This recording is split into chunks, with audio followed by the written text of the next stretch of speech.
RTC ఉద్యోగుల సంక్షేమం సంస్థ అభివృద్ధికి రాష్ట్ర ప్రభుత్వం పూర్తి కట్టుబాటుతో పనిచేస్తోందని రవాణా శాఖ మంత్రి పొన్నం ప్రభాకర్ స్పష్టం చేశారు. బాగలింగంపల్లిలోని ఆర్టీసీ కళ్యాణ మండపంలో నిర్వహించిన కార్యక్రమంలో పాల్గొన్న ఆయన ఇటీవల మృతి చెందిన ఆర్టీసీ ఉద్యోగి శంకర్ కుటుంబానికి ఉద్యోగులు స్వచ్ఛందంగా సేకరించిన 1,85,500 విరాళాన్ని అందజేశారు. ఆర్టీసీ ఉద్యోగులు ఒక కుటుంబంలా బాధిత కుటుంబానికి అండగా నిలవడం అభినందనీయమన్నారు.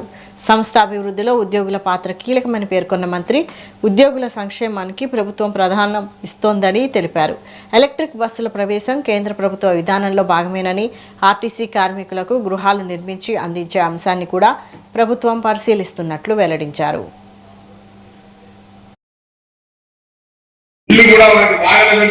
డబల్ బెడ్రూమ్ లేదా స్థలంతో పాటుగా ఇల్లు ఇచ్చే మాట కట్టుబడి ఉన్నామని మనం చెప్తాం.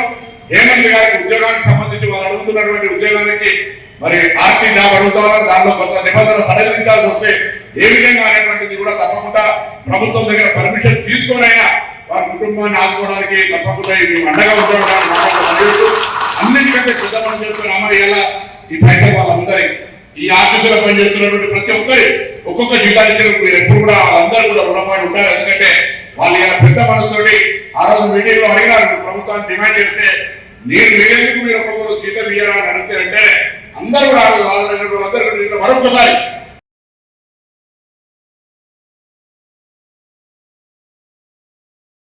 ఇల్లు కూడా మనకు బాగలేదంటే డబల్ బెడ్రూమ్ లేదా స్థలంతో పాటుగా ఇల్లు ఇచ్చే మాట కట్టుబడి ఉన్నామని మనం చెప్తాం.